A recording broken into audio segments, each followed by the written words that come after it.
안녕하세요. 문제풀이반은 그 문제지가 별도 나와 있는 것이 있습니다. 그걸 가지고 수업을 하도록 하고, 문제에 대한 배열은 교원 임용 문제와 그리고 미트 문제, 피트 문제의 기출 문제들을 수록을 했습니다. 미트 문제나 피트 문제는 우리 시험에 대한 출제위원들이 예전에는 출제를 좀 많이 했었어요. 그래서 문제들을 쭉 보면 알겠지만 공통된 문제들이 굉장히 상당히 많아요. 그 말은 같은 교수님이 출제를 하신 것들이 많다는 얘기입니다. 그래서 참고하기 위해서 같이 문제를 풀어보도록 하고, 문제들을 보게 되면 계속해서 같은 문제들이 계속 출제가 되는 것은 그 내용에 대한 관심도가 높기 때문이고, 문제들에 대한 것들 중에서 일부는 한 번만 출제가 되고 출제가 되지 않은 것들도 상당히 많아요. 이와 같이 문제는 단발성인 문제들도 있고 혹은 계속해 출제가 되는 부분들도 있고, 근데 문제는 우리가 어느 부분이 단발성인지는 알 수가 없는 것이니까, 또한 단발성의 문제들이 계속 나온다는 얘기는 이제까지 나오지 않은 부분들에 대해서도 문제가 나온다는 얘기이기 때문에 강의하면서 느낀 것이 뭐냐 그러면 문제를 준비를 할 때 어느 부분이 핵심적인 것이니까 이 부분에 대해서 난 집중적으로 공부를 해야지, 그러면 대부분이 좋은 성적을 못 얻는 것 같아요. 그러니까 무엇인가에 가중치를 두기보다 그냥 똑같은 가중치를 두고 전 영역에 대해서 그냥 골고루 공부하는 것이 가장 좋을 것 같아요, 우리 시험에서는. 왜냐하면 경쟁률도 높고 그리고 커트라인도 다른 교과에 비해서 상당히 높은 편에 속하는 것이 생물이기 때문에, 그러면 매번 출제가 되는 것은 절대 틀리지 않아야 되는 것이지. 근데 틀리지 않는다 해가지고 붙는 것이 아니라 단발성 문제에 대해서 얼마만큼 많이 맞추느냐가 결국은 합격을 결정하게 된다는 얘기입니다. 근데 예를 들어 가지고 대부분의 학생들이 공부하지 않는 영역에 대해서 문제가 나왔어. 그러면 이것은 굳이 맞출 필요 없어요. 왜냐하면 다 틀릴 것이기 때문에. 그래서 그 교원 임용을 준비할 때는 자기가 얼마만큼의 역량을 가지고 있고 얼마만큼 시간을 투자할 수 있는지에 대해서 내가 얼마만큼 효율적으로 공부할 수 있느냐가 중요한 것 같아요. 그러니까 핵심적인 내용에 대해서는 상당히 많은 시간들을 투자를 하고, 대신 너무 전공책들을 깊이 공부를 하는 것은 별로 바람직하지 않은 것 같아요. 왜냐하면 우리는 중등 교사가 되는 것이지 어떤 대학원을 진학을 해가지고 한 파트에 대해서 전문가가 되기 위해서 온 것은 아니잖아요. 대부분이 뭐냐 그러면 예를 들어 가지고 예전에 한 3년 전에 생태학에서 너무 지엽적인 문제가 나와. 그럼 그 다음 해에 수험생들의 어떤 일괄된 행동 패턴이 뭐냐 그러면 생태학의 모든 구석구석 다 찾고 있는 거지. 다 공부하고 있고. 근데 그 시간은 낭비일 수밖에 없는 거죠. 그냥 그 한 문제는 버리면 되는 것인데, 왜냐하면 그와 같은 문제가 다음에 또 나온다 하더라도 맞출 수가 없어요. 왜냐하면 평상시에 공부하지 않은 것이기 때문에. 그렇잖아. 생물은 어떤 예를 들어서 F equal ma와 같이 정해진 법칙을 가지고 여기에도 적용을 하고 저기에도 적용할 수 있는 것이 아니라 알면 적을 수 있고 모르면 못 적는 거란 얘기지. 근데 내가 가질 수 있는 지식의 양은 정해져 있다는 얘기지. 내가 준비할 수 있는 시간, 그리고 내가 가지고 있는 기억에 대한 능력이 나에 대한 전체 기억량을 결정하는 것이기 때문에, 근데 내가 어떤 필요 이상의 시간을 쓸데없는 데 투자를 하게 되면, 그러면 실제로 투자해야 되는 곳에 대한 시간은 줄어들 수밖에 없다는 얘기지. 대부분 이것을 간과하더라고. 그래서 모의고사 시간에 문제를 내게 되면 답지에서 대부분의 특징이 뭐냐 그러면 누구나가 쉽게 적어야 되는 것들에 대한 정답률이 낮은 것 같아요. 그러면 이런 분들은 지켜보게 되면 대부분이 떨어지는 경우가 많더라고. 어떻게 하냐면 그 다음에 또 보니까 누구나가 쉽게 적을 수 있는 것들은 나도 적을 수 있어야 돼.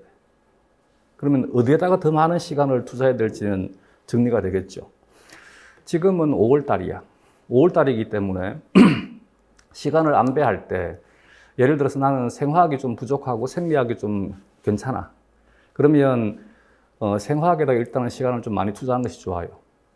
근데 나중에 9월달, 10월달 가면 이렇게 하면 망해요. 그러면 지금 5월, 6월, 7월, 8월 동안에 내가 부족한 것에다가 시간을 투자할 수 있는 것이 지금이 마지막이라는 얘기인 것이지. 9월 달에 넘어가게 되면 내가 잘하는 곳에다가 시간을 더 투자해야만 돼. 왜냐하면 그래야지만 잘하는 것에 대해서 성적을 일단 바꿔서 가는 것이기 때문에. 그리고 생물의 경우에는 다른 교과는 모르겠지만 생물의 경우에는 대부분의 문제들이 다 문제를 보면 알겠지만 키워드 중심이에요. 단어 중심이야. 근데 채점할 때도 단어 중심으로 채점을 해요. 즉 문장에 대한 것들을 작성하는 방법에 대한 것은 크게 개의치 않더란 얘기지. 채점을 할 때. 즉 문장을 작성할 때 어떤 단어가 들어가는지가 중요하다는 얘기지. 물론 원래 채점을 할 때는 어떤 단어는 들어가야 되고 어떤 단어는 들어가면 안 돼에 대한 것이 되어야지만 정확한 채점인데 실제로 들어가지 않아야 되는 단어에 대해서는 채점에 대해서 이것을 반영할 수가 없어요. 왜냐하면 그 출제하시는 분들이 정답지를, 즉 모분 답안지를 작성을 할 때 어떤 단어는 들어가면 안 돼라고 하는 것이 나와 있지 않으니까 어떤 내용이 들어갔었을 때 얼마만큼 감점을 시켜라라고 하는 것은 나와 있지 않는 것이니까. 그래서 솔직하게 답안 적기 굉장히 쉬운 과목이 생물학입니다. 왜냐하면 내가 이걸 적어야 될지 저걸 적어야 될지 모를 때 다 적어주면 되는 것이니까.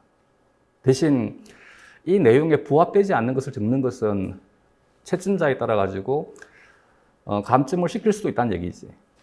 그렇기 때문에 우리 교과에서도 예를 들어 가지고 한 문제에 대한 서술형은 하나가 최대한 2점 정도는 넘어가잖아요. 4점짜리 서술형이라 하더라도 소문제를 2개, 3개를 내는 것이니까 그러면 한 문제에 2점이 배당이 되는 것들이 보통이라는 얘기지. 그 2점에 대해서 어떤 사람은 0점을 주고 어떤 사람은 2점을 준다는 얘기야. 그러면 2점을 받았다는 얘기는 채점 요소에 대한 것이 들어가 있다는 얘기거든. 0점을 줬다는 얘기는 채점 요소에 부합되지 않는 것들이 너무 잡다하게 들어갔다는 얘기거든. 그러니까 0점을 줬겠지. 만약에 0점을 주는 사람이 채점 요소에 들어가 있는 단어만 가지고 채점을 했다라면 이 사람 또한 마찬가지 똑같이 2점을 줬어야 될 거 아니야. 근데 0점을 줬다는 말은 이 사람은 들어가지 말아야 될 단어들이 너무 많이 들어와 있으니까 그냥 감점을 시켜버린 것이겠지. 그래서 들어가지 않아야 되는 단어가 들어가는 것도 물론 우리는 준비를 해야만 됩니다. 그러나 어쨌든 2점을 받았다는 얘기는 다른 사람이 0점을 주는데도 불구하고 이 사람이 2점을 줬다는 얘기는 대부분의 채점하는 사람들이 들어가야 되는 단어에 대해서만 신경을 쓰고 있다는 얘기지. 그래서 솔직히 준비하는데 그게 크게 어려움은 없습니다. 즉 우리는 얼마만큼 많이 알고 있느냐가 중요한 것이고 글을 적는 형태라든지 혹은 문장에 대한 형태에 대한 것은 크게 개의치 않다는 얘기야. 그러면 무엇을 중심으로 공부를 해야 될지는 정해지겠지, 그지? 그리고 초반부의 문제와는 달리 예를 들게 되면 2000년이라든지 1999년이라든지 이때는 무엇에 대해 전체를 다 적으라는 식의 문제들이 많았었어요. 근데 지금은 그런 식의 문제는 나오지 않아요. 대부분이 이제 무엇인가에 대해서 다 적으라라고 할까봐 두려워하기 때문에 모든 것들을 다 정리를 하려고 해. 근데 그게 우리 시험의 현재의 경향에는 맞지 않다는 얘기지.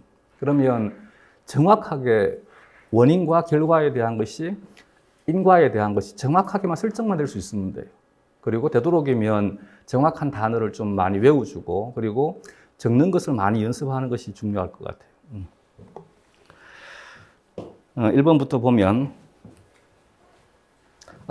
수업 시간은 아마도 하루 정도 하면 충분할 것 같긴 한데 혹시 진도가 만약에 느려지게 되면 나중에 7월달, 8월달에는 좀 일요일 날 보강을 할 수 있을 것 같아요.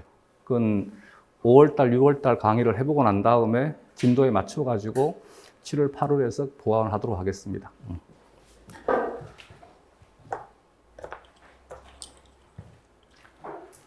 먼저 1번 문제에서 소염제인 아세틸살리실산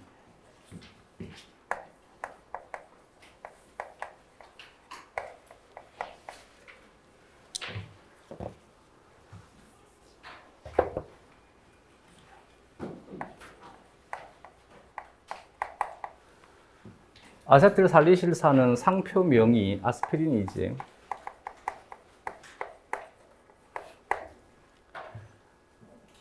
여기에서는 pKa와 관련된 문제가 나왔지만 어쨌든 이 단어가 출제가 되었다는 얘기는 이 단어에 대한 것이 다른 파트에서 문제가 나올 수도 있습니다. 이렇게 준비를 하시면 돼.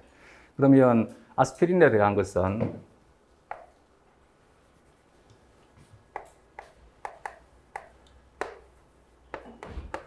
얘는 사이클로옥시게나제를 저해하는 것이지. 사이클로옥시게나제를 저해함으로써 가지는 기능은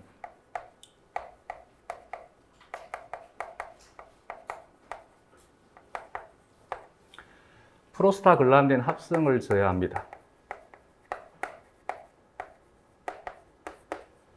이것에 대한 효과는 프로스타글란딘은 대표적인 면역 촉진에 대한 호르몬이고 요즘은 호르몬이라기보다는 정확히 국소 분비 조절 인자인 것이지 면역에 대한 가장 일반적인 것이 염증, 발열, 통증. 프로스타글란딘이 염증, 발열, 통증을 촉진시키는 것이면 프로스타글란딘의 합성을 저해하니까 염증, 발열, 통증을 억제한다라고 하면 되겠지. 그래서 염증에 대한 것을 억제하는 것이니까 소염제로 작용하는 것이 대표적인 것이 아세틸살리실산이 되게 됩니다. 이 내용에 대한 것은 기억해 두시고 pKa 값 3.5이다. 아세틸살리실산은 다음과 같이 해리된다. HA의 A는 애시드 A인 것이고 그래서 산을 표기할 때는 애시드 A를 적습니다. 산의 형태에 대한 것은 HA로 표기를 하고 염기의 형태는 A-로 표기를 하면 됩니다. 염기에 대한 것은 베이스에 B를 적고 베이스에 대해서는 H를 뒤에 적습니다. 그래서 산의 형태는 BH+라고 표기를 하고 염기의 형태는 B라고 적어주면 됩니다. 아세틸살리실산이 해리되어 A-와 HA의 농도가 같아지는 pH. 이 개념에 대한 정의를 묻고 있는 것이지. 이들의 관계를 얘는 실제 반응은 HA가 물과 반응을 합니다. 그러면 HA가 수소이온을 잃어버려서 A-가 되고 물은 H+를 받아들여서 H3O+가 되게 되지. H+ 양성자는 지 혼자는 돌아다닐 수 없는 물질이지. 그래서 앞으로 우리 책에 나와 있는 H+는 전부 H3O+를 의미하는 것입니다. 근데 알자 반응을 적을 때는 얘가 용매니까 용매인 물에 대한 것은 제외하고 즉 지워버리고 이것에 대한 것을 알자 반응식으로 적습니다. 그래서 알자 반응식이 산해리 반응이 되는 거지. 그럼 실제 반응은 산해리 반응이 아니라 산염기 반응인 것이지. 이온화 반응인 것입니다. 근데 이것을 알자 반응으로 표기를 하니까 이렇게 표기가 가능하더란 얘기입니다. 얘는 산으로 작용을 하고 얘는 염기로 작용을 한다. 근데 역반응에서는 얘가 염기가 되게 되고 얘가 산이 되는 것이지. 이때 이것과 이것의 관계에 대해서 얘는 짝산이라 하고 얘는 짝염기라 합니다.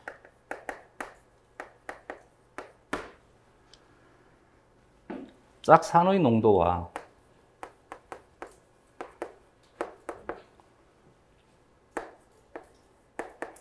짝염기의 농도가 같아지는 pH를 약속하기를 얘를 pKa라 한 것이지, 그렇지?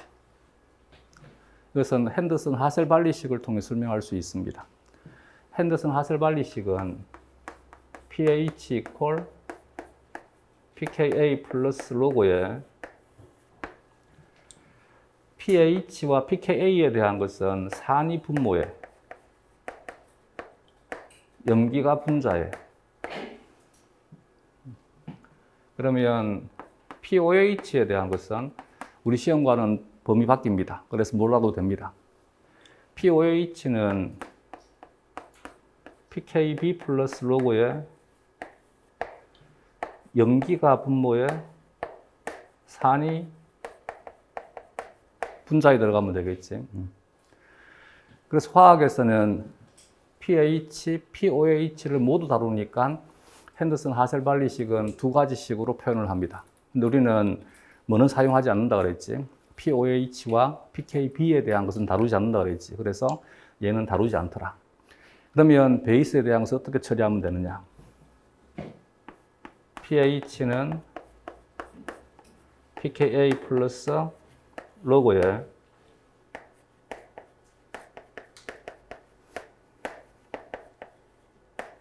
pH 플러스를 분모에 넣고 B를 분자에 넣으면 되겠지, 그지? 얘를 산처럼 취급해서 핸더슨 하셀발리식을 적용을 하면 됩니다. pH와 pKa가 같은 값을 가지려면 뒤에 있는 로그의 값이 0이 되면 되겠지. 따라서 로그 HA의 농도분의 A-의 농도는 0이 되게 되면 여기는 이 값은 1이 되면 되지.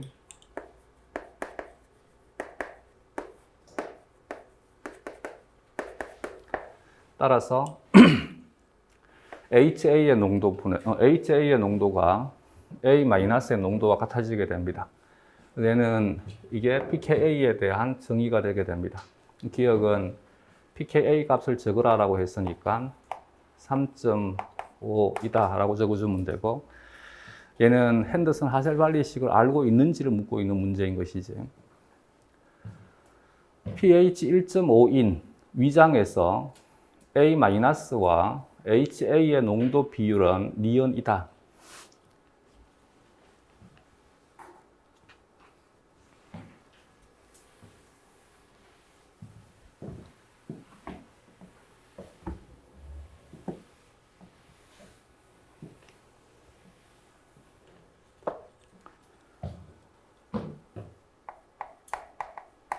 pH가 pKa 플러스 로그에, 혹시 높아심에서, 이 식이 왜 이렇게 돼요는 설마 안 하겠지? 우리 그냥 이 식 전개하는 거 중요하지 않다 그랬지? 그 이론책에 나와 있으니까 하고 싶은 사람들 열심히 하면 돼. 대신 문제는 안 나올 것입니다. 우리는 그냥 식을 외워가지고 문제에다가 적용만 하면 됩니다. 그래서 왜 저렇게 되지만 안 하면 됩니다. 로그에 HA의 농도분의 A-의 농도에서 pH 대신에 1.5를 집어넣고 pKa 대신에 3.5를 집어넣으면 되겠지. 자, 그러면 설마 우리 지금 교원 임용 시험에서 이 로그에 대한 것을 풀 수 있는지 없는지에 대한 수학적인 능력에 대한 것을 지금 평가하는 것일까 아닐까? 그렇지. 이걸 자꾸 착각하더라고. 로그에 대한 것을 계산하지 못한다라면, 그러면 좀 자기의 진로에 대해서 한번 생각해 봐야 되지 않을까? 그리고 이 로그가 뭐 어려운 로그도 아니고 자연 로그도 아닌 것이고, 그렇지 않아? 그러면 이 문제에 대한 핵심은 뭘까? 핸더슨 하셀발리식 이 자체를 외우고 있느냐, 외우고 있지 않느냐에 대한 문제인 것이지, 설마 이것에다가 값을 집어넣어 가지고 계산할 수 있는 능력이 있느냐 없느냐를 설마 묻는 것은 아니겠지, 그렇지? 이걸 자꾸 착각을 해. 그래서 뭐를 연습하느냐 하면 이 식을 푸는 것을 자꾸 연습하는 거지. 이거 못하면 그 말이 안 되는 거지. 그럼 뭘 해야 되느냐면 이 식을 외워야 되지 않을까? 그렇지 않겠어? 그래서 어쨌든 생물학이라고 하는 것은 물론 우리가 순수 과학에 속한다라고 하지만 사실은 물리나 화학과 같은 순수 과학은 아니잖아. 우리는 물리적인 이론과 화학적인 이론과 여기에 다른 수학적인 기법들을 이용을 해가지고 생명 현상에 대한 것을 표현하는 것이라는 얘기지. 그렇기 때문에 이들에 대한 것들을 이용해서 활용하는 것이지 우리가 수학을 공부하기 위해서, 화학을 공부하기 위해서, 물리를 공부하기 위해서 온 것은 아닙니다. 그래서 물리적인 것, 화학적인 것, 수학적인 것이 많이 나온다 해가지고 이것에 대해서 너무 그렇게 집착하면 안 돼, 알겠지?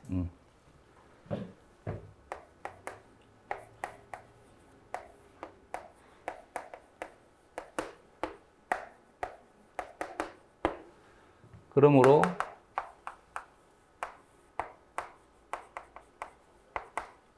HA의 농도분의 A-의 농도는 2가 되면 될 것이고, 마이너스 2가 되면 될 것이고, 따라서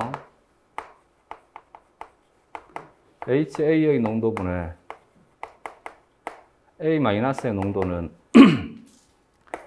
10의 마이너스 2승인 것이니까 10의 마이너스 2승이라 해도 되고 100분의 1이라 해도 되고, 그러면 니은은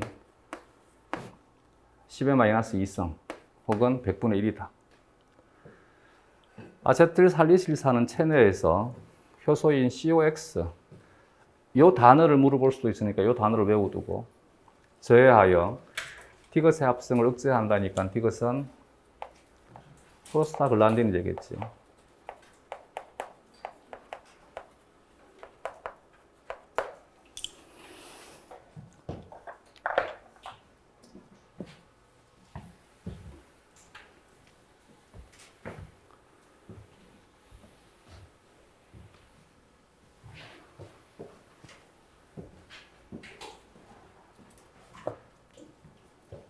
다음 2번 문제에서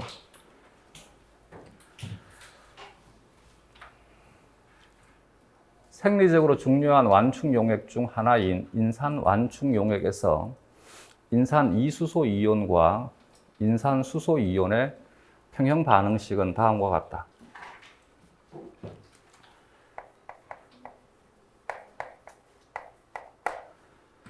H3PO4는 트리하이드로젠 포스페이트입니다. 이 트리하이드로젠 포스페이트가 알자 반응식으로 적자, 물과 반응을 한다, 상상할 수 있겠지, 그지?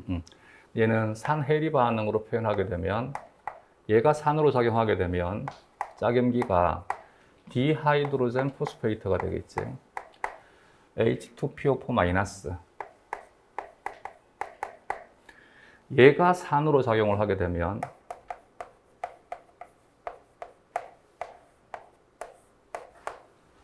짝염기는 하이드로젠 포스페이트 HPO4-. 얘가 산으로 작용하게 되면 HPO4-가 산이 되게 되면 짝염기는 PO4-3- 포스페이트가 되게 됩니다. 크게 중요하지는 않지만 우리 몸에서 화학 반응에 주로 참여하는 형태는 H2PO4- 형태라 그랬지, 그지? 그것은 여기는 이 반응에 대한 pKa 값이 우리 몸의 pH에 가장 가깝기 때문입니다.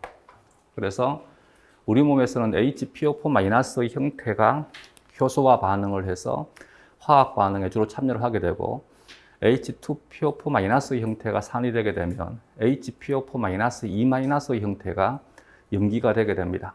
근데 외부와 상호작용하는 곳, 소화계라든지 배설계와 같은 경우에 이때는 막을 통과할 때는 이 형태로 통과하는 것이 아니라 이 형태로 통과한다 그랬지, 그지? 그래서 생화학이나 세포학에서 무기인산이라 하게 되면 H2PO4- 의미하게 되고, 생리학에서 무기인산이라 하게 되면 얘는 PO4-3- 형태가 되게 됩니다. 그림은 25도씨 1기압에서 인산 용액에 수산화 나트륨, 얘는 염기를 집어넣어 준 거지, 염기를 이용해 적정한 것이다. 용액을 첨가하면서 적정한 pH를 나타낸 것이다. 따라서 얘는 산염기 반응이 3번 일어나니까 완충지대가 3개가 설치가 되게 됩니다. 하나, 2개, 3개. 항상 S자 커브에서 이론적 변곡점은 중앙값이라 한다 그랬지, 그지? 그러면 여기에 있는 이 S자 커브에서 이론적인 변곡점은 중앙값으로서 이 중앙값이 pKa를 의미하게 된다 그랬지. 총 pKa가 3개가 있더라. 각각의 pKa에 대해서 여기에 있는 H3 PO4가 H2 PO4- 될 때 관여하는 pKa 값이 pK1이 될 것이고 pK1은 2.15이다. 여기서 A가 지금 누락되어 있는 것이지. 정확히 표기하게 되면 pKa1이라 하는 것이 맞습니다. pKa1을 여기서는 pK1이라 한 것이다. 어떻게 하냐? 어떻게 알 수 있어?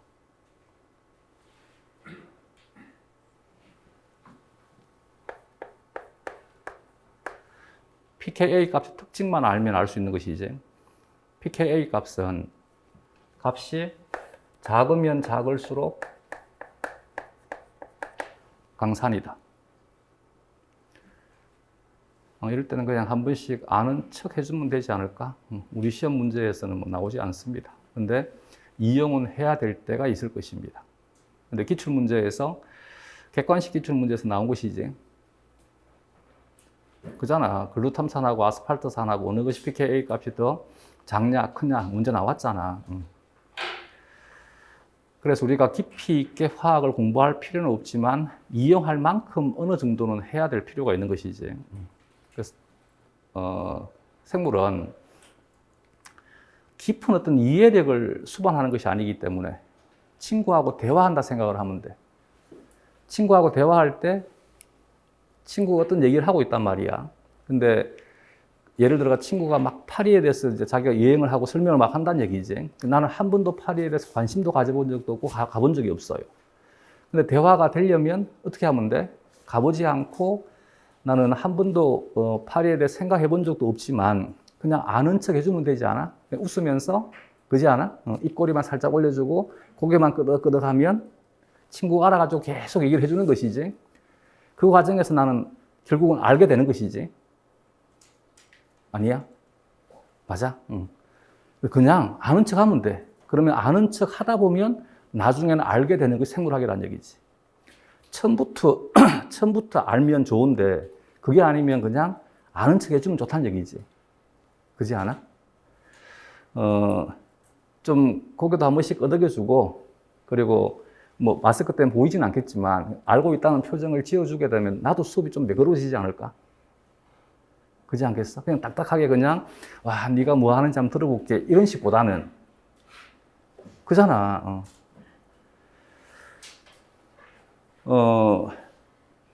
여러분들도 다 앞에 설 사람들이잖아. 옛날하고는 달라가지고 정말 교사하기 힘든 직업입니다. 요즘 이제 마누라도 중학교에 이제 강의를 하고 진로 교육 때문에 가면 통제하기가 쉽지 않다 하더라고. 많이 힘든 거지. 우리 때처럼 뭐 때려가지고 아니면 강압적으로 자리에 앉히는 것이 아니기 때문에 많이 힘든 거지. 어쨌든 호응을 해줄 수 있도록, 물론 이제 내가 하는 역량도 중요한데, 학생들이 따라주게 되면 내 역량이 조금 부족하더라도 수업도 매끄러워지지 않을까? 내 말은 내년이 되면 절실히 깨닫지 싶어요. 그잖아. 다 같이 앞에 서가지고 얘기할 사람들인데, 선생님들 자체가 수업을 할 때 듣는 태도가 그냥 수업에 대해서 호응을 해주지 않는데, 내년에 학교 가가지고 학생들이 호응해주기를 바란다면 그건 내로남불이잖아. 나는 호응 안 했는데 니들은 호응해. 말이 안 되잖아. 그러지 않아? 좀 아는 척하고 같이 호응 좀 하면서 같이 호흡을 해가면서 수업하는 것이 좋지 않을까? 얘는 별거 없습니다. 왜가 아니라 pKa 값 자체에 대한 특징인 것이지. 물론 설명하려면 설명할 수 있겠지만 이게 우리는 화학과가 아니기 때문에 그게 필요가 없는 것이지. 그래서 사고에 대한 것은 어느 수준에서는 딱 끊을 수 있는 것도 필요합니다. 어쨌든 우리는 이 자체만 받아들이면 돼. pKa 값이 작으면 작을수록 강산이다. 마찬가지로 pKb 값이 작으면 작을수록 뭐라 하면 돼? 강염기이다라고 하면 되겠지, 그지? 산은 H 플러스를 제공하는 것이기 때문에, 주는 것이기 때문에 수소를 가지면 얘가 산에 대한 성질을 가지고 있다. 염기는 수소 이온을 제공받는 것이기 때문에 비공유 전자쌍을 가지게 되면 염기에 대한 성질을 가지고 있는 것이다. 물론 정확하지는 않지만 어쨌든 pKa 값은 주변 영역에서 소수성에 대한 성질이 강해지면 강해질수록 pKa 값은 증가가 되게 됩니다. 예를 들어 가지고 조금 전에 내가 아스팔트산과 글루탐산을 얘기를 했잖아. R그룹이 아스팔트산은 이것이 아스팔트산인 것이고 글루탐산은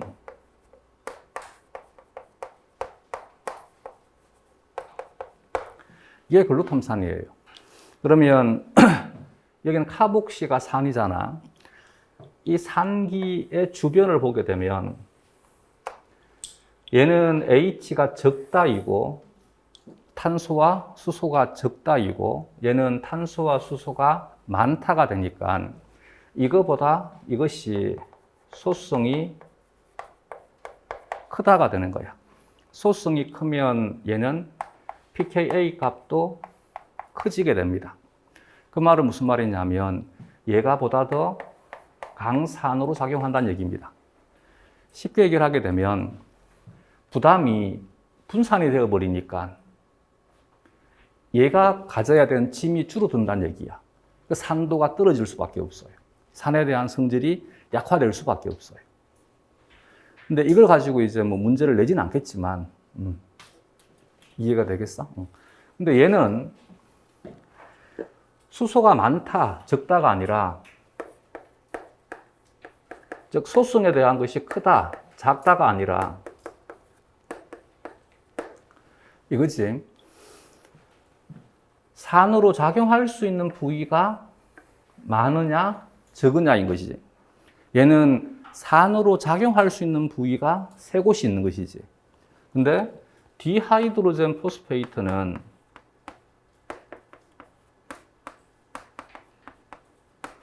산으로 작용할 수 있는 부위가 줄어든 거지.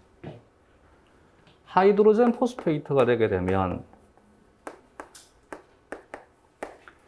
산으로 작용할 수 있는 부위가 더 줄어들어 있는 거지. 포스페이트가 되게 되면 아예 산으로 작용할 수 있는 부위가 없는 거지. 그러면 당연히 산도, 산성도에 대한 것은 이 방향으로 가면 갈수록 산도가 커지게 되겠지. 산도가 커지는 것이니까 당연히 pKa 값이 작다가 되게 되겠지. 여기는 강염기가 되게 되고 여기는 강산이 되게 되는 것이지. 어려운 거 아닙니다. 되겠지. 그래서 이것에 대한 pKa 값이 이것이다 정도는 알 수 있어야 되는 거야. 그러면 두 번째 완충지대에 작용하는 것이 이 반응이 되겠지. 이 산염기 반응에 대한 pKa 값이 pKa2가 될 것이고 이 값이 7.2가 되게 된다. 세 번째 산염기 반응이 마지막 반응이 되게 되고 이것에 대한 pKa 값이 pK3가 되게 되고 12.4가 되게 되겠지.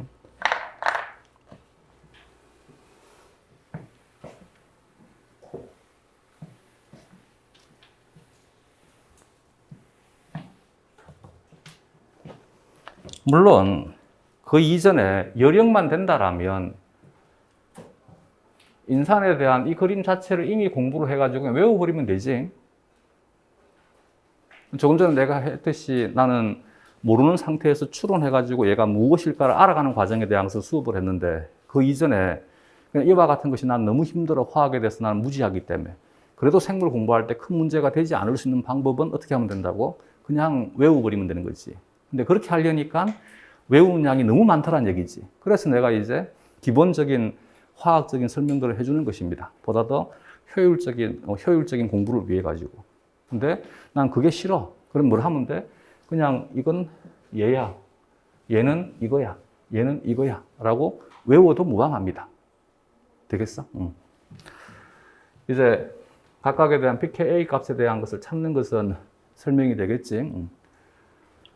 이 중에서 이 산염기에 대한 pKa 값이 7.2니까 우리 몸의 표준 pH와 같습니다. 실제는 값이 같지 않습니다. 이 문제를 만드는 사람은 7.2로 둔 거야. 그래서 얘가 우리 몸에서 가장 완충 능력이 뛰어나다를 이 사람은 얘기하고 싶은 거야. 이 자료를 근거로 pH 8.2일 때 인산 완충 용액에서 두 물질에 대한 농도비를 구하는 식과 값을 제시하라. 구하는 식이라고 하는 것은 핸더슨 하셀발리식을 말하는 것이지, 이전에 주관식 문제에서 아예 핸더슨 하셀발리식을 적으라라고 하는 문제도 있었다는 얘기지.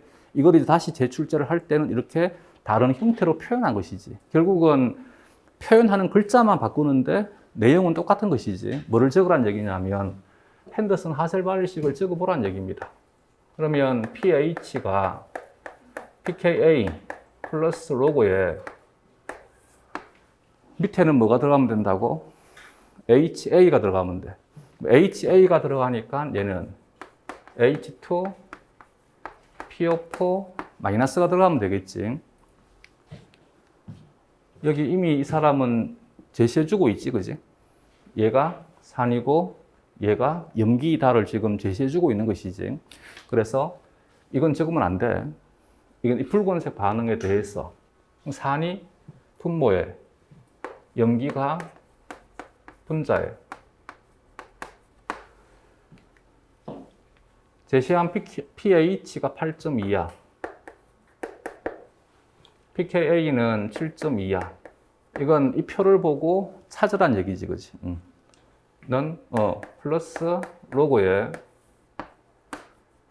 하이드로젠 포스페이트, 디하이드로젠 포스페이트, 하이드로젠 포스페이트, 고로 로그 H2PO4- 의 농도분의 HPO4- 의 농도가 1이다. 그러므로 H2PO4- 농도분의 HPO4- 의 농도의 비가 10이다 라고 해주면 되겠지, 그치? 이걸 그대로 적어주면 됩니다.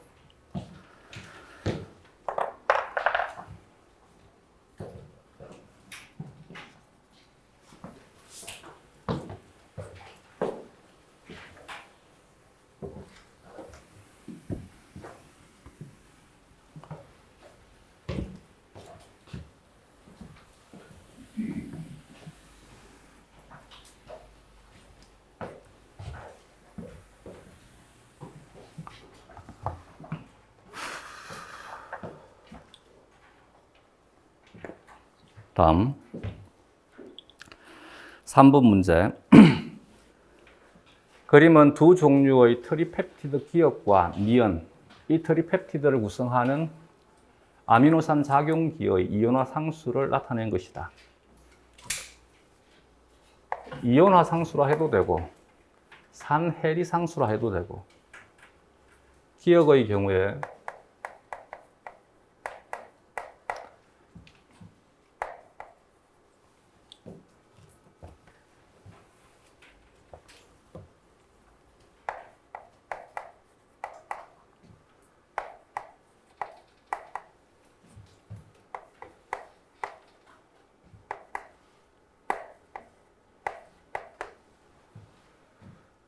글리신은 R기가 H니까 산염기로 작용하지 않는 것입니다. 리신의 경우에는 아미노 그룹을 가지고 있으니까 얘는 pKaR이 있는 것이지.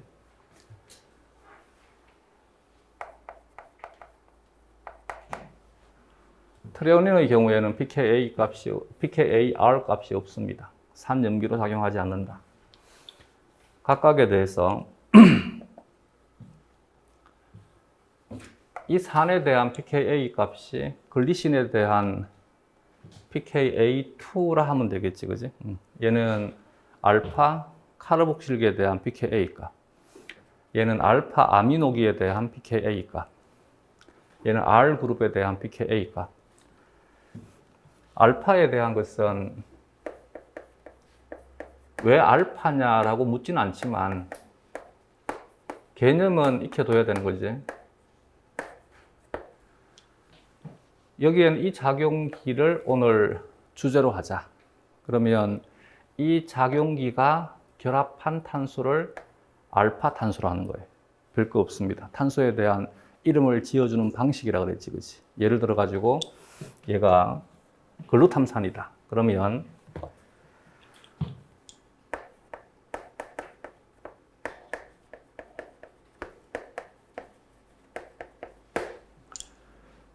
이 탄소가 알파 탄소가 되게 되고 순서대로 이 탄소는 베타 탄소, 여기는 감마 탄소. 그러면 얘를 부를 때 얘는 알파 탄소에 결합이 된 카르복실기. 그래서 알파 카르복실기. 얘는 감마 탄소에 결합이 되어 있는 카르복실기. 감마 카르복실기. 어렵지 않지, 그지? 마찬가지. 이제 오늘은 주제가 얘가 주제가 아니라 얘가 주제야. 그러면 마찬가지 이것에 대해서 얘가 알파, 베타, 감마가 되는 거예요. 따라서 얘는 뭐라고 읽어주면 돼? 알파 아미노기. 예를 들어서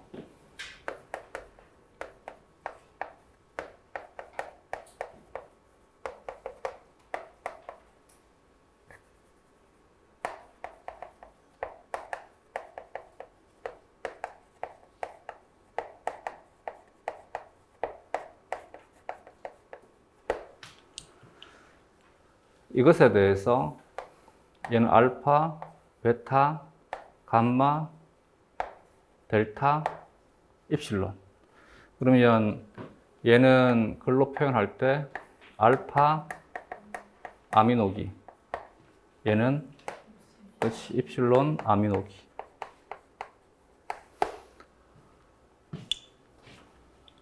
알파 아미노기에 대한 pKa 값이 pKa2이다. 9.6이다.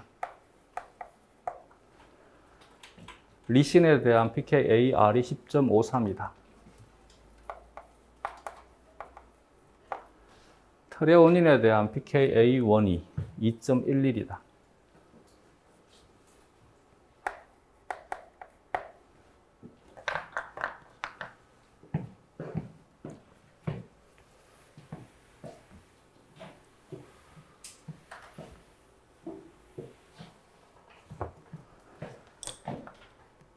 방법에 대한 것은 각자에게 맞게끔 변형해도 상관없습니다. 답만 찾아갈 수 있으면 되는 것이니까. 나는 수업할 때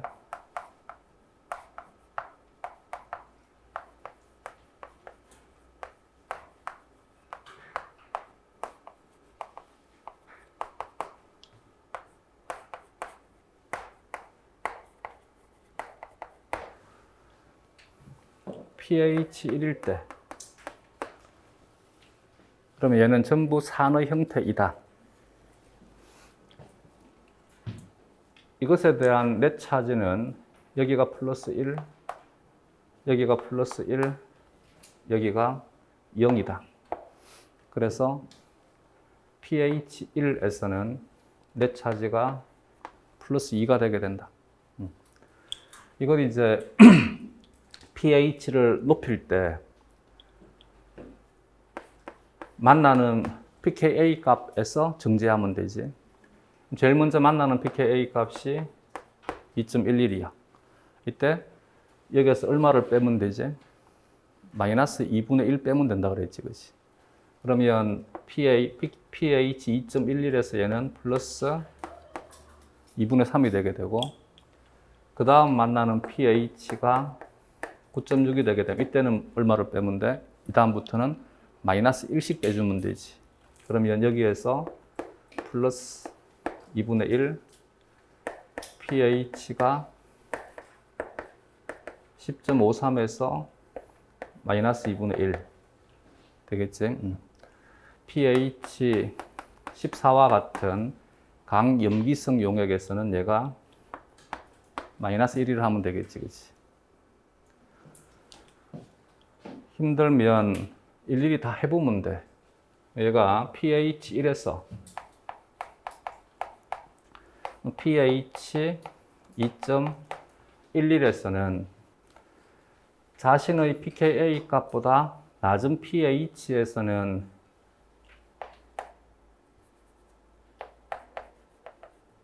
산의 형태로 존재한다.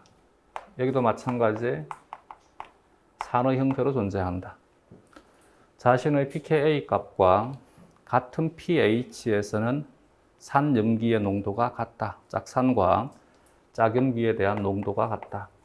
짝산과 짝염기에 대한 농도가 같다.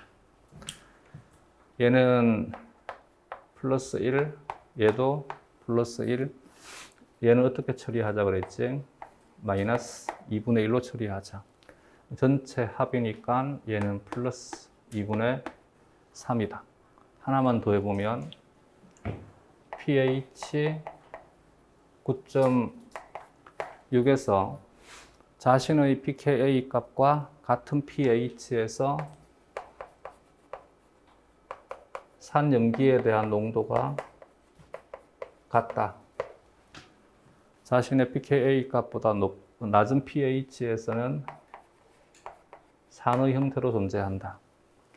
자신의 pKa 값보다 높은 pH에서는 염기의 형태로 존재한다.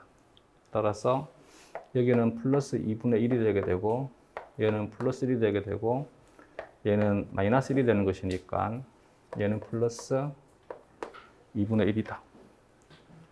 그러면 이거 더 안 해도 되겠어? 0은 플러스 2분의 1과 마이너스 2분의 1의 중앙값이 0이다. 넷 차지가 0이 되는 pH를 뭐라고 하기로 했다? PI라 하기로 했다. PI를 구할 때 우리는 PI의 실제 값을 구하는 것이 아니라 이론치, 근사치를 구하는 것이다. 그래서 이것은 언제나 똑같아야 된다. 왜? 이론 값이기 때문에. 이해가 되겠지? 내가 동전을 던졌을 때 앞면이 나올 확률은 이론 값이지. 그래서 무조건 얼마가 돼야 돼? 2분의 1이지. 그러나 내가 실제로 동전을 10번을 던졌는데 앞면이 4번이 나왔어. 그러면 앞면에 대한 빈도는 얼마가 되는 거야? 10분의 4가 되겠지, 그치? 내 말이 이해가 되겠어? 무슨 말인지? 그래서 우리는 실제 값을 구하는 것이 아니라 이론치를 구하는 것이기 때문에 항상 규칙에 의해서 누구나 똑같은 답을 할 수 있다는 얘기지. 그래서 PI에 대한 근사치는 이론 값은 PI에 가장 가까운 두 pKa 값의 중앙값이다. 는 2분의 9.6 플러스 10.53이다. 이 값이 10.065인가?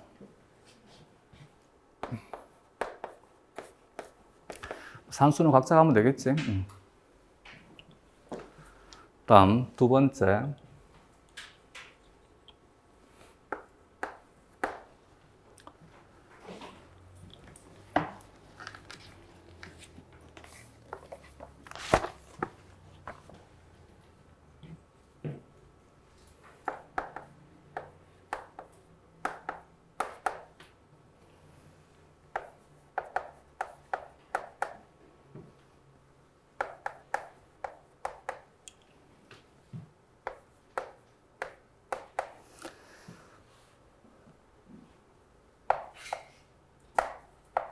얘를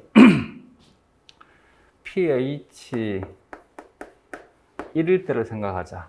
그러면 여기가 산의 형태, 여기도 산의 형태.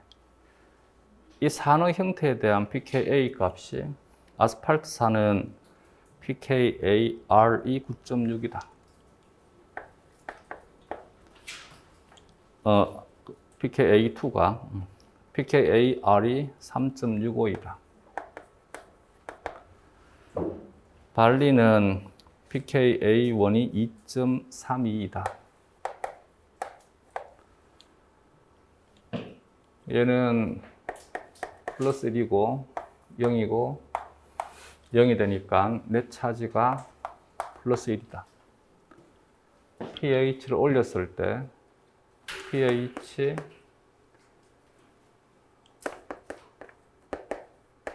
2.32가 되면 자신의 pKa 값보다 낮은 pH에서는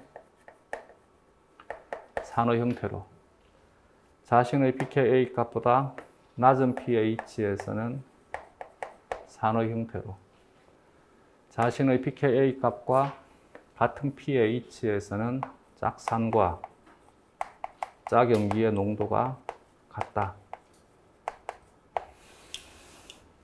얘는 전하량이 플러스 1, 얘는 0, 얘는 마이너스 2분의 1이다. 따라서 전체 합은 플러스 2분의 1이다. pH 3.65에서 더 안 해도 되겠어? 얘는 얼마라면 돼? 마이너스 2분의 1이다. 따라서 PI 값은 이것의 중앙값이다. PI의 근사치는 2분의 2.32 플러스 3.65이므로 2.985이다.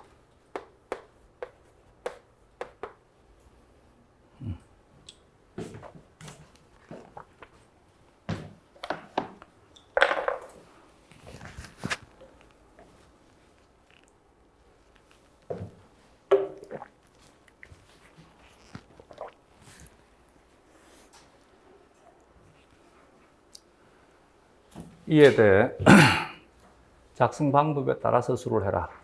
단, 각 작용기의 이온화 상수는 펩티드 결합 후에도 동일하게 유지가 된다.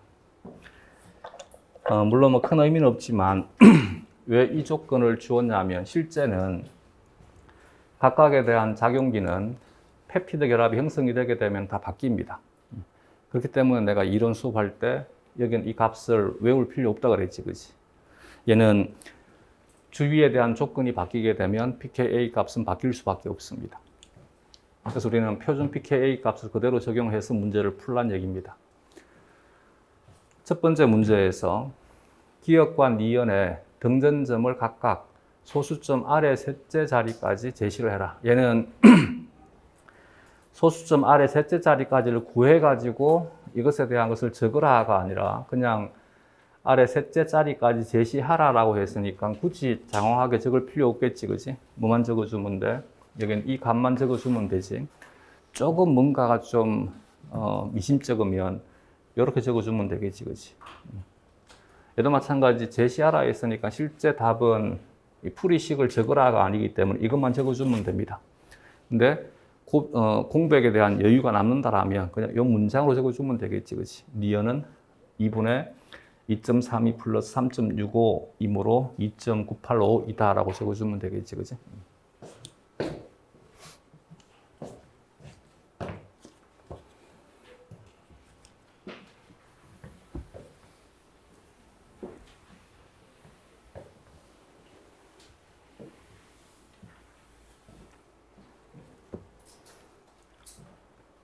두 번째, 기역을 pH 5의 전기장에 둘 때 양극과 음극 중 어느 극으로 이동하는지를 쓰고 그 근거를 각 작용기에 이온화 상태를 고려하여 제시하라 라고 했어요.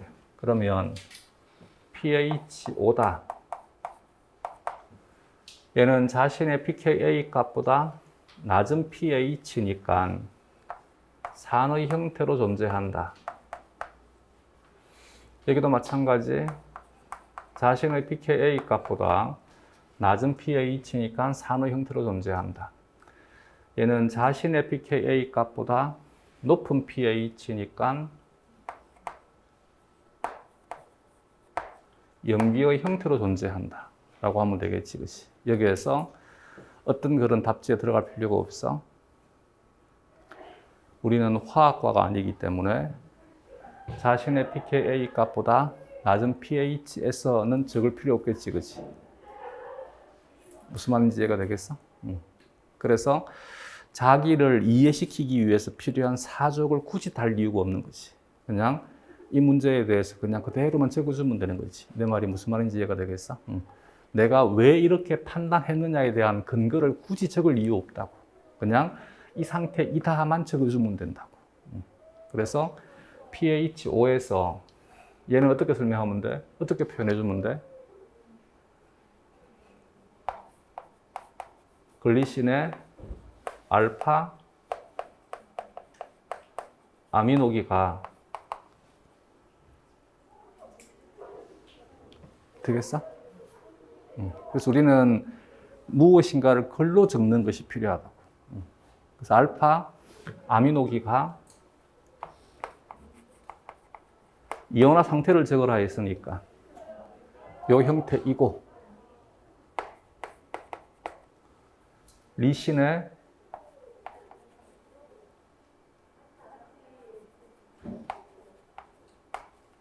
얘는 뭐라고 하면 돼?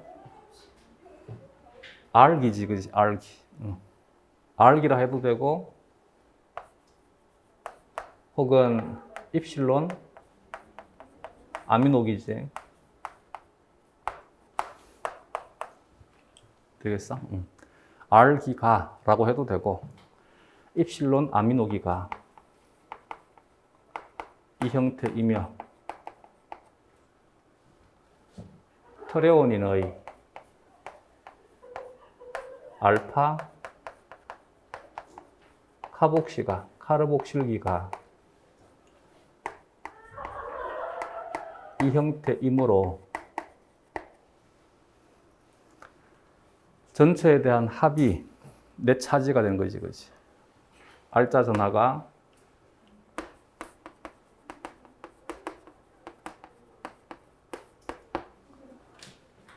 플러스 2라고 적어도 되는데, 얘는 플러스 2라고 해도 되고, 혹은 음극으로 갈 것이냐, 양극으로 갈 것이냐만 판단할 수 있으면 되고, 여기에서 이온화 상태를 고려해가지고 적으라라고 했지, pH5에서 알자 전하를 계산을 해라라고 하지 않았다는 얘기지. 그러니까, 잘못 적었다. 플러스 2가 아니고 플러스 1. 그래서 플러스 1이라 해도 되고, 혹은 알자 전하가 양이다라고 해도 되겠지, 그렇지? 양의 값을 가짐으로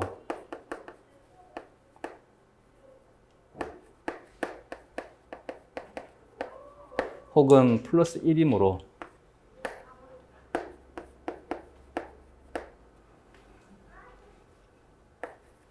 전기장에서 음극으로 이동한다. 되겠지? 대부분이 이제 답안지를 적을 때 무엇 때문에 힘들어 하느냐면 알고는 있는 거지. 근데 어떻게 글로 표현할지가 막막하니까 어떻게 적어야 될지가 막막한 거지.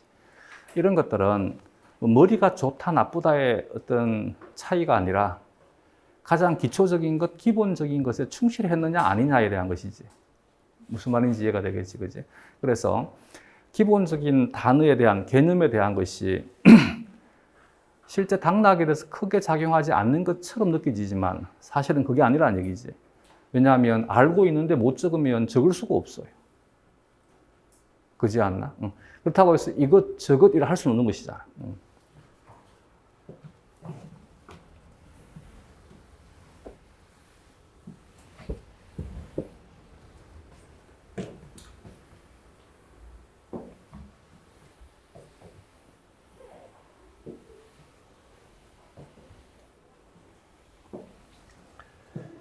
그래서 우리는 객관식 시험을 준비하는 것이 아니기 때문에 자기가 어떤 현상에 대한 것을 정확히 글로 표현할 수 있느냐 없느냐를 계속 스스로가 판단을 하고 이것에 대한 것을 보완을 해줘야만 됩니다. 다음 4번 문제. 다음은 단백질 ASF가 섞인 혼합물을 분리하는 실험이다. 표는 단백질 ASF의 분자량과 등전점을 나타낸 것이다. 등전점이라 해도 되고 PI라 해도 되고 단 모든 단백질은 단량체이다. 가의 음이온 교환 크로마토그래피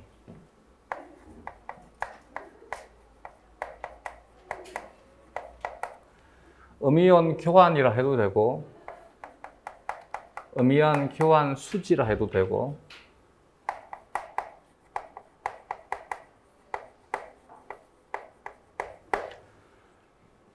음이온 교환 크로마토그래피는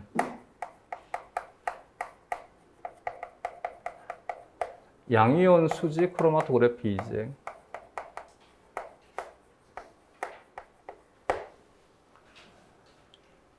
음이온 교환이니까 음이온이 들어와 가지고 교환되어야지만 용출될 수 있다는 뜻입니다.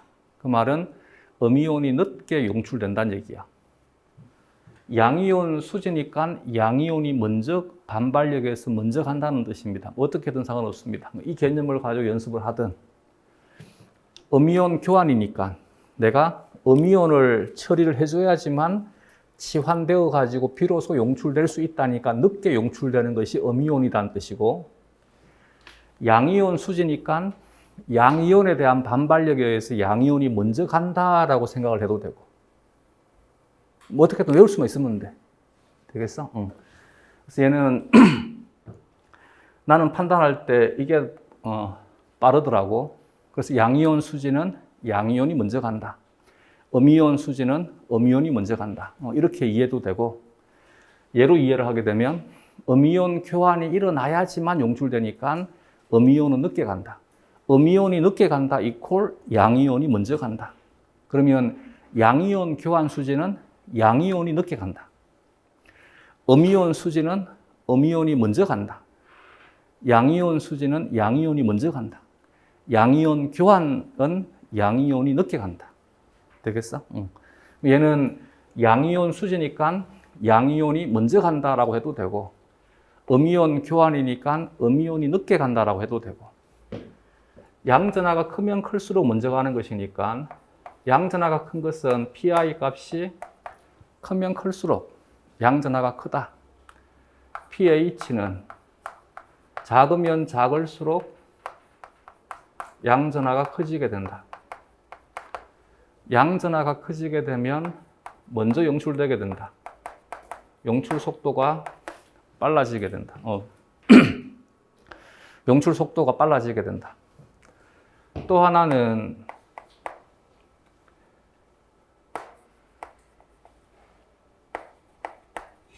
염의 농도라 그랬지, 그지? 이때 염의 농도는 얘는 음이온 교환이니까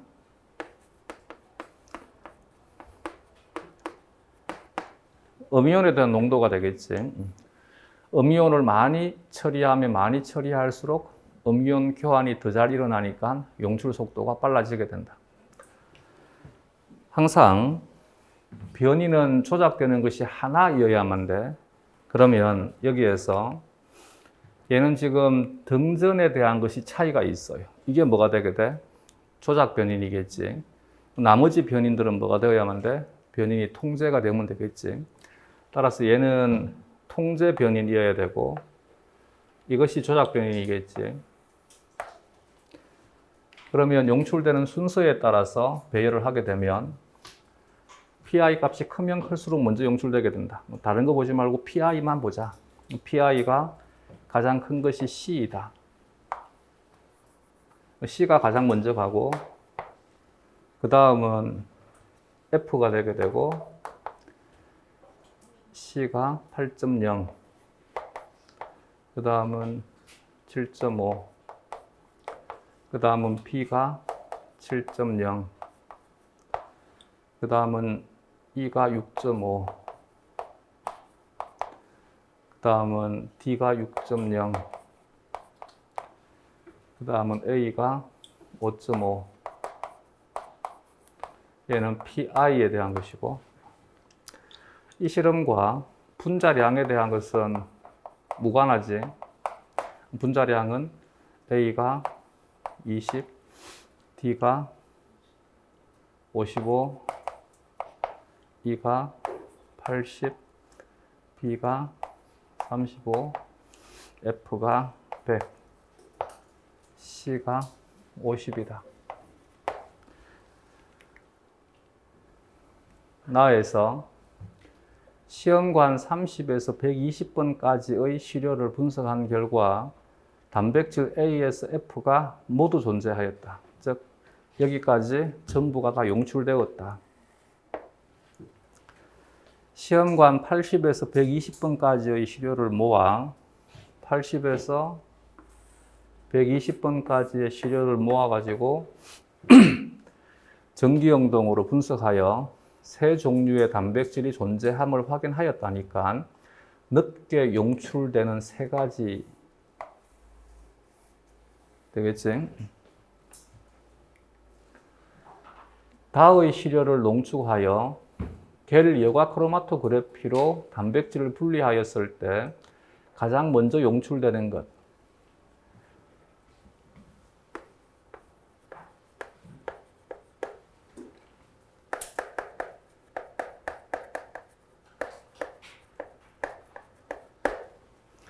겔 여과 크로마토그래피는 크기 배제 크로마토그래피지. 얘는 이제는 외유 안 하겠지, 그지?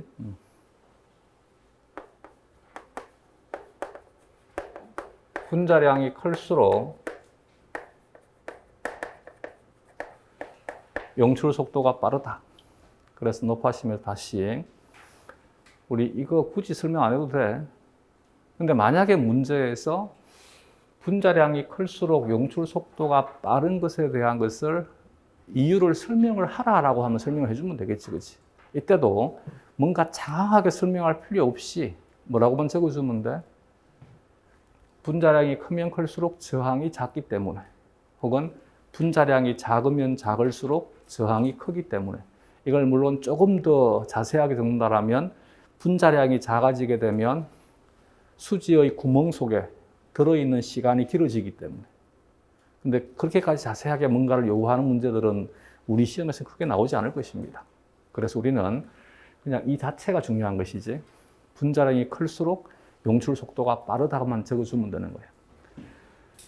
그러면 분자량이 크면 클수록 용출 속도가 빨라지는 것이니까 제일 먼저 가는 것이 E가 되게 되고 그 다음은 D가 되게 되고 그 다음은 A가 되게 되겠네. 따라서 가장 먼저 용출되는 것이니까 E라 하면 되고, 맞지? 다가 전기영동으로 다의 시료에 포함되지 않는 세 종류의 단백질을 SDS 페이지로 분리하였을 때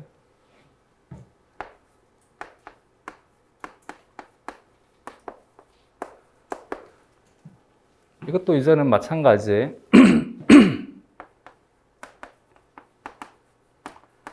분자량이 작으면 작을수록 전개 속도가 빠르다가 중요한 것이지, 분자량이 작을 때 왜 전개 속도가 빠르냐에 대한 문제를 굳이 묻지는 않을 것입니다. 근데 만약에 이제 분자량이 작을수록 왜 전개 속도가 빠르냐, 뭐라고만 답해주면 된다고? 그렇지. 분자량이 작으면 작을수록 저항이 작기 때문이다. 분자량이 크면 클수록 저항이 크기 때문이다. 알겠지? 분자량이 작으면 작을수록 얘는 전개 속도가 빠르다. 여기에서 가장 먼저 이동하는 것이 분자량이 가장 작은 B, 그 다음은 C, 그 다음은 F가 되겠지, 그렇지? 이 중에서 가장 전개 속도가 빠른 것을 적으라 했으니까 B를 적어주면 되겠지.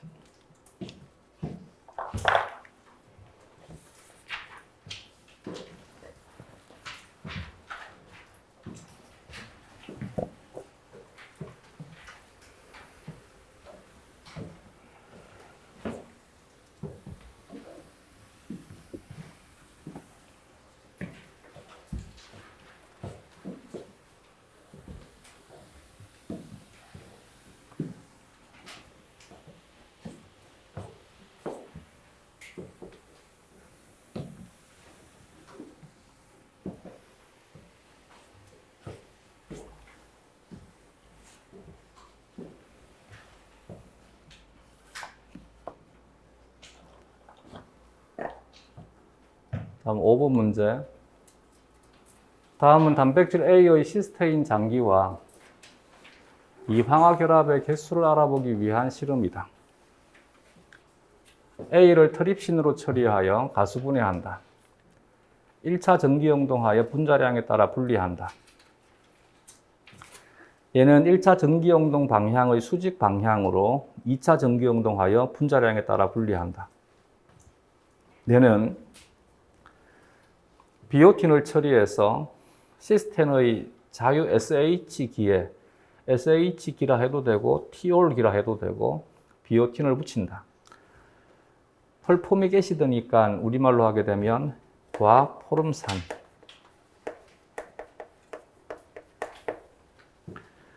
과포름산을 처리하여 이 황화결합을 파괴한다. 그리고 난 다음에 전기영동을 했다. 2차 전기영동을 했다. 차이점이 얘는 이 황화결합에 대한 것을 파괴하지 않은 상태에서 전기영동한 것이고 얘는 이 황화결합을 파괴한 상태에서 전기영동한 것이고 여기는 티올에 비오틴이 결합되지 않은 상태에서 전기영동한 것이고 여기는 티올에 비오틴이 처리가 된 상태에서 전기영동한 거예요. 따라서 시스테인이 가지고 있는 티올이 여기에 비오틴이 결합을 했으니까 이때는 분자량이 증가가 된 것이지. 얘는 과포름산을 처리하게 되면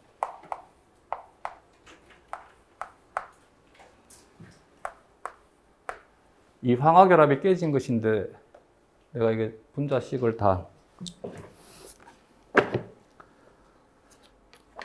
또 정확하게 적어주기를 바랄 수 있으니까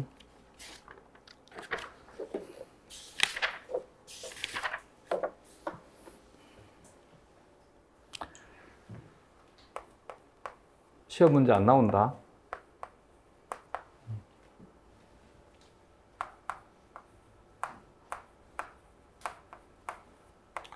대신 멀캅토 에탄올이나 DTT를 처리했었을 때는 얘는 그대로 이것이 되는 것이니까 이건 적을 수 있어야 돼.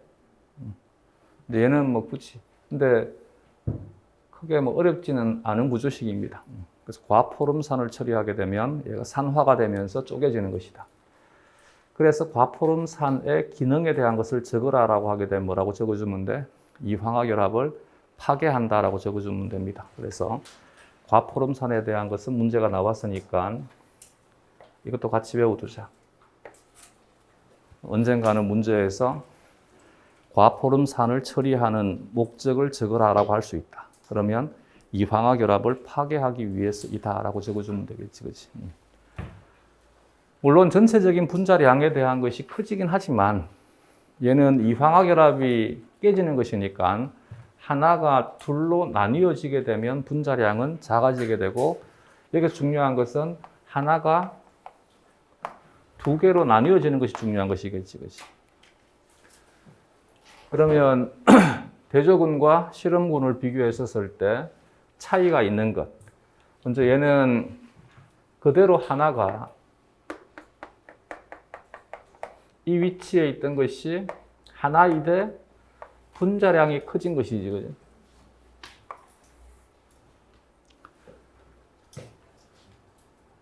다음은 여기에서 변화가 생기네. 얘는 하나가 분자량도 작아지는데 하나인 것이 두 개로 바뀐다가 되겠지. 하나인 것이 두 개로 바뀐다가 되겠지. 여기도 마찬가지지.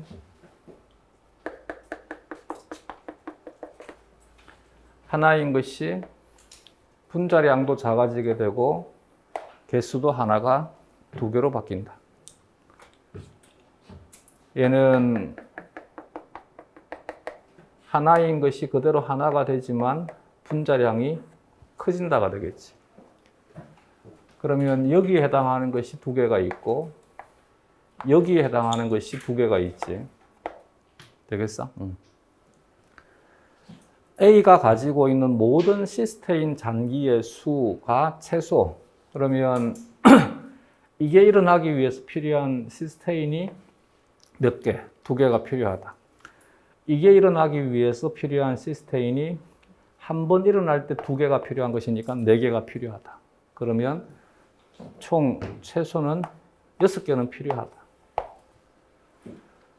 이황화결합의 수는 최소. 이황화결합은 이것을 말하는 것이니까 2개이다라고 하면 되겠지. 그치? 기억은 6, 니은은 2라고 적어주면 되겠습니다. 6번부터는 좀 끊었다 가자. 쉬었다 합시다.